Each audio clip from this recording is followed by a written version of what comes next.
السلام علیکم ناظرین۔ پیارے ناظرین، آج کی اس ویڈیو میں ہم بات کرنے والے ہیں سیدہ حضرت مریم علیہ السلام کا، جو اسلام کی انتہائی معزز اور موقر خواتین میں سے ایک ہے۔ تو چلیے ناظرین، ویڈیو شروع کرتے ہیں۔ ایک مرتبہ سیدہ حضرت مریم علیہ السلام کے پاس اللہ کا فرشتہ آیا اور کہنے لگا، اے کنواری مریم، اللہ تجھے ایک نیک اولاد عطا کرنا چاہتا ہے۔ خاتون نے کہا، یہ کیسے ممکن ہے جبکہ مجھے کسی مرد نے چھوا تک نہیں؟ فرشتے نے کہا، ایسا کرنا تیرے رب کے لیے بہت آسان ہے۔ وہ نیک اور پارسا خاتون کون تھی جو قیامت تک پاک دامنی کی مثال بن گئی؟ وہ خاتون جسے اللہ نے اپنے زمانے کی تمام عورتوں پر برتری عطا فرمائی۔ حضرت بی بی مریم علیہ السلام کے والد کا نام عمران اور والدہ کا نام حنہ تھا۔ حضرت عمران حضرت سلیمان علیہ السلام کی اولاد میں سے تھے اور ان کی اہلیہ حنہ داؤد علیہ السلام کی اولادوں میں سے تھی۔ حضرت عمران علیہ السلام بنی اسرائیل میں بڑے عابد، زاہد اور عالم تھے، اس لیے مسجد اقصیٰ کی امامت لوگوں نے آپ کے سپرد کی ہوئی تھی۔ حضرت حنہ کے یہاں اولاد نہ تھی۔ ایک روز آپ نے ایک درخت کے سائے میں ایک چڑیا دیکھی جو اپنے بچے سے پیار کر رہی تھی اور اسے دانہ کھلا رہی تھی۔ یہ منظر دیکھ کر آپ کا دل بھر آیا اور آپ نے بارگاہ الہی میں اولاد کے لیے دعا کی، لہٰذا اللہ نے آپ کی دعا قبول فرمائی۔ حضرت مریم کی پیدائش سے قبل آپ کی والدہ نے منت مانی کہ اپنی اولاد کو بیت المقدس کی خدمت کے لیے نذر کر دے گی۔ بنی اسرائیل کے یہاں یہ روایت تھا کہ جو لڑکا اللہ کی نذر کر دیا جاتا تھا وہ نہ شادی کرتا تھا نہ دنیاوی مشاغل میں دلچسپی لیتا تھا، صرف عبادت گاہ میں خدمت کرتا اور خوب عبادت میں مشغول رہتا تھا۔ لہٰذا حنہ نے اللہ سے بیٹے کے لیے دعا کی تھی، لیکن ان کے یہاں بیٹے کے بجائے بیٹی کی پیدائش ہوئی۔ حضرت حنہ نے لڑکی کا نام مریم رکھا۔ شریانی زبان میں مریم کے معنی خادم گے ہیں، کیونکہ آپ مسجد اقصیٰ کی خدمت کے لیے وقف کر دی گئی تھی، اس لیے یہ نام موزوں سمجھا گیا۔ حضرت مریم کی ولادت سے قبل ہی آپ کے والد وفات پا گئے، اس لیے حنہ نے ولادت کے بعد آپ کو ایک کپڑے میں لپیٹ کر بیت المقدس کی علماء کے سامنے پیش کر دیا تاکہ وہ انہیں اپنی کفالت میں لے لیں۔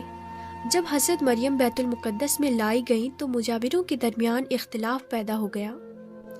ہر کوئی خود کو آپ کا زیادہ حقدار سمجھتا تھا۔ پھر یہ فیصلہ ہوا کہ مجاورین وہ قلم جن سے وہ توریت لکھتے ہیں پانی میں چھوڑ دیں، جس کا قلم پانی کے بہاؤ میں بہنے کے بجائے الٹا بہے گا، وہ مریم کی کفالت کا حقدار ہوگا۔ اس مقابلے میں حضرت زکریا علیہ السلام بھی شامل تھے۔ ان کے قلم کو اللہ نے پانی میں بہاؤ کے الٹے طرف بہا دیا اور وہ ان کی پرورش کے حقدار ہو گئے۔ اس طرح بیوی مریم کو اللہ کی منشا کے مطابق حضرت زکریا علیہ السلام کی کفالت میں دے دیا گیا۔ حضرت زکریا کی بیوی حضرت مریم کی خالہ لگتی تھی، لہٰذا ان سے بڑھ کر ان کی بہتر پرورش اور کوئی نہ کر سکتا تھا۔ حضرت مریم علیہ السلام دوسرے بچوں کی بنسبت بہت تیزی کے ساتھ بڑھتی رہیں۔ جب آپ حضرت زکریا علیہ السلام اور اپنی خالہ کے گھر پرورش پا کر کچھ بڑی ہوئی تو بیت المقدس میں آپ کے لیے ایک کمرہ مخصوص کر دیا گیا۔ یہاں زکریا علیہ السلام کے علاوہ اور کوئی نہیں جا سکتا تھا۔ آپ دن رات اللہ کی عبادت میں مشغول رہتی۔ جب حضرت زکریا آپ کے پاس آتے تو حیران ہوتے، کیونکہ آپ کے پاس بے موسمی پھل موجود ہوتے، گرمیوں کے پھل سردیوں کے موسم میں اور سردیوں کے پھل گرمیوں کے موسم میں آپ کے حجرے میں رکھے ہوتے۔ جب حضرت زکریا علیہ السلام حضرت مریم سے پوچھتے کہ یہ پھل کہاں سے آتے ہیں، انہیں کون دے جاتا ہے، تو حضرت مریم فرماتی، اللہ کے پاس سے۔ اللہ نے بیوی مریم کو پسندیدہ اور مومنہ بندی میں شمار کیا تھا، جیسا کہ سورہ آل عمران میں ارشاد ہوا، اور جب فرشتوں نے کہا، اے مریم، بے شک اللہ نے چن لیا ہے تمہیں اور خوب پاک دیا ہے اور پسند کیا ہے تمہیں سارے جہان کی عورتوں سے، اے مریم، خلوص سے عبادت کرتی رہو اپنے رب کی اور سجدہ اور رکوع کرنے والوں کے ساتھ۔ بیوی مریم جس مقصد کے لیے چنی گئی تھی وہ ابھی باقی تھا۔ آپ دن رات اللہ رب العزت کی عبادت اور ریاضت میں مشغول رہتی تھی۔ یہاں تک کہ بنی اسرائیل میں یہ مشہور ہو گیا کہ بیوی مریم نہایت ہی عبادت گزار، پاکیزہ اور متقی خاتون ہے، اور لوگ آپ کا بہت عزت اور احترام کرنے لگے۔ پھر وہ وقت آیا جب جبریل علیہ السلام حضرت مریم کے پاس تشریف لائے۔ بیوی مریم ایک مرد کو اپنے حجرے میں دیکھ کر پریشان ہو گئی۔ حضرت جبریل آپ کے پاس انسانی شکل میں تشریف لائے تھے۔ حضرت مریم آپ کو دیکھ کر بولی، اگر تو کوئی خدا ترس انسان ہے تو تجھ سے خدائے رحمان کی پناہ مانگتی ہوں۔ حضرت جبریل آپ کو تسلی دیتے ہوئے اور پیغام الہی سے باخبر کرتے ہوئے فرماتے ہیں، میں تو تیرے رب کا فرش داتا ہوں اور اس لیے بھیجا گیا ہوں کہ تجھے ایک پاکیزہ لڑکا دوں۔ کنواری مریم حیران ہو کر فرماتی ہیں، میرے یہاں لڑکا کیسے ہوگا جبکہ مجھے کسی آدمی نے چھوا تک نہیں، اور نہ میں کوئی بدکار عورت ہوں۔ حضرت جبریل علیہ السلام نے کہا، ایسا ہی ہوگا، تیرا رب فرماتا ہے کہ ایسا کرنا میرے لیے بہت آسان ہے، اور ہم ایسا اس لیے کریں گے کہ اس لڑکے کو لوگوں کے لیے ایک نشانی بنائیں اور اپنی طرف سے ایک رحمت، اور یہ کام ہو کر رہنا ہے۔ حضرت جبریل نے بیوی مریم کی گریبان میں پھونک مار دی، جس سے آپ کا حمل ٹھہر گیا۔ جب حضرت مریم حاملہ ہوئی تو یہ خبر بنی اسرائیل میں عام ہو گئی کہ حضرت مریم حاملہ ہو گئی ہے۔ اس پر بہت سے لوگوں نے زکریا علیہ السلام کے گھر آنا جانا بند کر دیا اور آپ پر الزام بہتان لگانے لگے۔ حضرت مریم بیت المقدس سے نکل گئی اور دور ایک مقام پر جا کر ٹھہری۔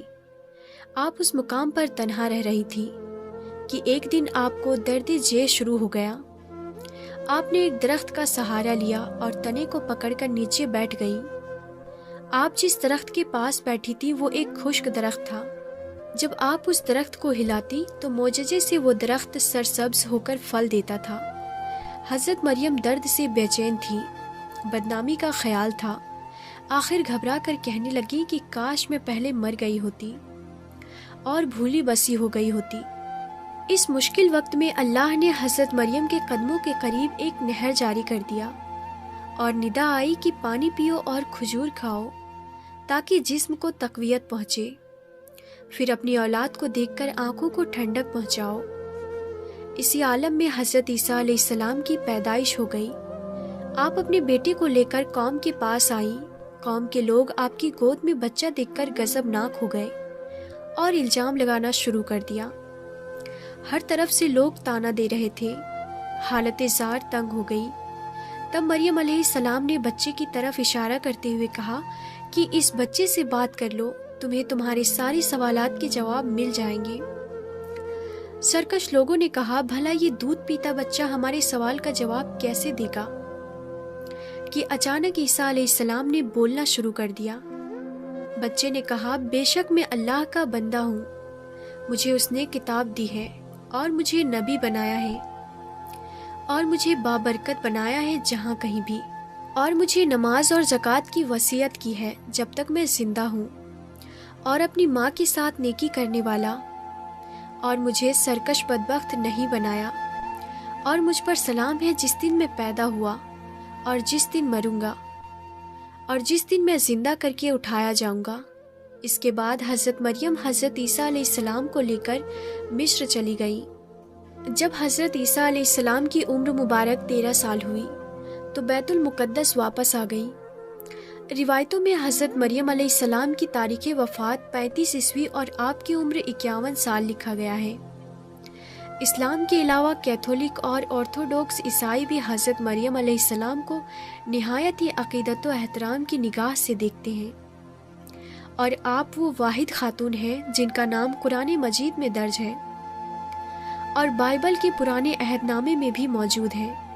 حضرت عائشہ رضی اللہ تعالی عنہ سے روایت ہے کہ نبی صلی اللہ تعالی علیہ وسلم نے فرمایا، اللہ نے مجھے خبر دی ہے کہ جنت میں میرا نکاح مریم بنت عمران، موسیٰ کی بہن کلثوم اور فرعون کی عورت آسیہ سے ہوگی۔ تو پیارے ناظرین، امید کرتی ہوں کہ ہماری آج کی یہ ویڈیو آپ کو پسند آئی ہوگی۔